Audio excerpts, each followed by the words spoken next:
नीतीश कुमार जी, केंद्रीय मंत्रिमंडल में मेरे साथी श्री जीतन राम मांझी जी, ललन सिंह जी, गिरिराज सिंह जी, चिराग पासवान जी, नित्यानंद राय जी, सतीश चंद्र दुबे जी, राजभूषण चौधरी जी, राज्य के उप मुख्यमंत्री श्री सम्राट चौधरी जी, विजय कुमार सिन्हा जी, उपस्थित अन्य मंत्रीगण, जनप्रतिनिधिगण और बिहार के मेरे प्यारे भाइयों और बहनों, आज मुझे इस पवित्र भूमि पर बिहार के विकास को नई गति देने का सौभाग्य मिला है। यहां करीब करीब 50,000 करोड़ रुपए से ज्यादा की परियोजनाओं का लोकार्पण और शिलान्यास हुआ है। आप सब बड़ी संख्या में हमें आशीर्वाद देने आए हैं। आपका ये स्नेह, बिहार का ये प्यार, मैं इसे हमेशा सर आंखों पर रखता हूं। और आज बिहार में इतनी बड़ी तादाद में माताओं बहनों का आना, ये अपने आप में बिहार के मेरे इतने कार्यक्रमों की ये सबसे बड़ी शानदार घटना है। मैं माताओं बहनों को विशेष प्रणाम करता हूं। मैं आप सभी जनता जनार्दन का हृदय से आभार व्यक्त करता हूं। साथियों, सासाराम की इस धरती के तो नाम में भी राम है। सासाराम, सासाराम के लोग जानते हैं भगवान राम और उनके कुल की रीति क्या थी। प्राण जाए पर वचन न जाई, यानी जो वचन एक बार दे दिया वो पूरा होकर के ही रहता है। प्रभु श्री राम की ये रीति अब नए भारत की नीति बन गई है। अभी पहलगाम में जम्मू कश्मीर में आतंकी हमला हुआ था। हमारे कितने निर्दोष नागरिक मारे गए। इस जघन्य आतंकी हमले के बाद, एक दिन के बाद मैं बिहार आया था और मैंने बिहार की धरती से देश को वादा किया था, वचन दिया था, बिहार की धरती पर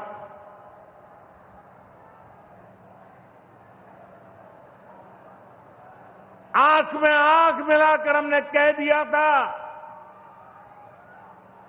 आतंक के आकाओं के ठिकानों को मिट्टी में मिला दिया जाएगा।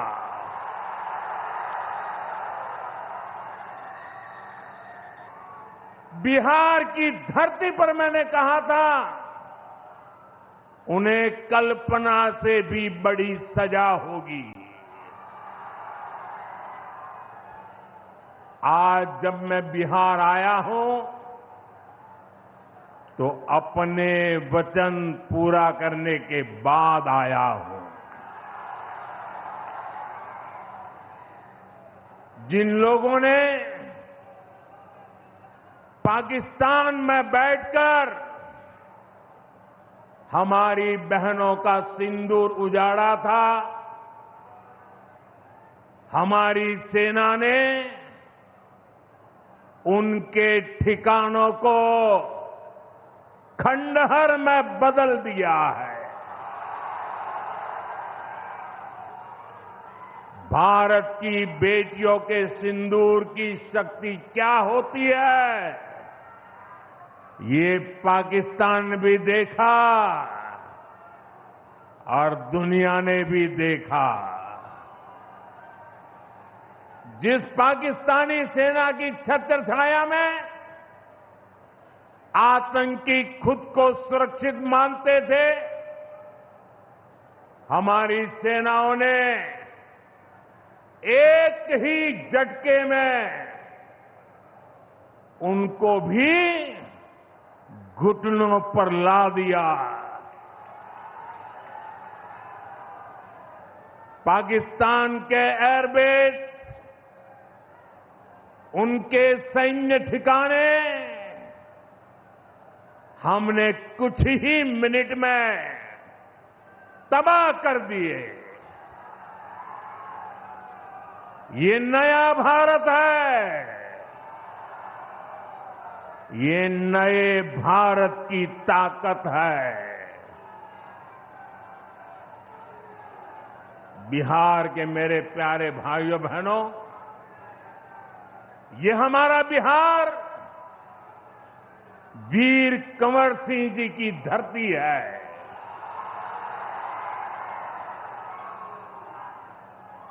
यहां के हजारों नौजवान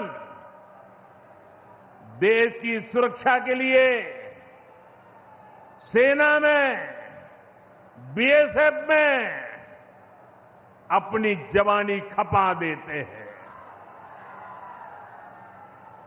ऑपरेशन सिंदूर में दुनिया ने हमारी बीएसएफ का भी अभूतपूर्व पराक्रम और अदम्य साहस देखा है। हमारी सीमाओं पर तैनात बीएसएफ के जाबाज सुरक्षा की अभेद चट्टान है। मां भारती की रक्षा हमारे बीएसएफ के जवानों के लिए सर्वोपरि है। और यही मातृभूमि के सेवा का पवित्र कर्तव्य निभाते हुए 10 मई को सीमा पर बीएसएफ सब इंस्पेक्टर इम्तियाज शहीद हो गए थे। मैं बिहार के इस वीर बेटे को आदरपूर्वक श्रद्धांजलि देता हूं। और मैं आज बिहार की धरती से फिर दोहराना चाहता हूं, ऑपरेशन सिंदूर में भारत की जो ताकत दुश्मन ने देखी है, लेकिन दुश्मन समझ लें ये तो हमारे तर्कस का केवल एक ही तीर है। आतंकवाद के खिलाफ भारत की लड़ाई न रुकी है न थमी है।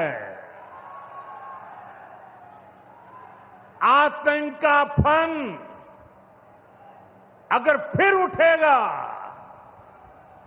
तो भारत उसे बिल से खींचकर कुचलने का काम करेगा।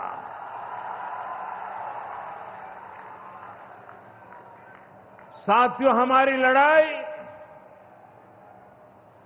देश के हर दुश्मन से है, फिर वो चाहे सीमा पार हो या देश के भीतर हो। बीते वर्षों में हमने हिंसा और अशांति फैलाने वालों का कैसे खात्मा किया है, बिहार के लोग इसके साक्षी हैं। आप याद करिए, कुछ साल पहले तक सासाराम, कैमूर और आसपास के इन जिलों में क्या हालात थे, नक्सलवाद कैसे हावी था, मुंह पर नकाब लगाए, हाथों में बंदूक थामे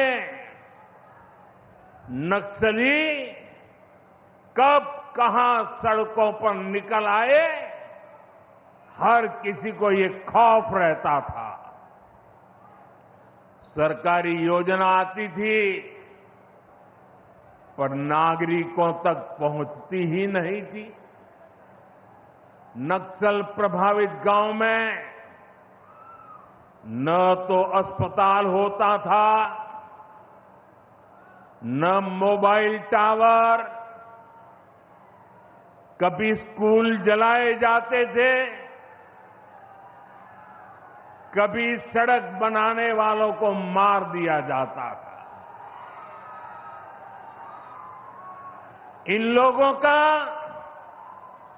बाबा साहब आंबेडकर के संविधान पर कोई विश्वास नहीं था।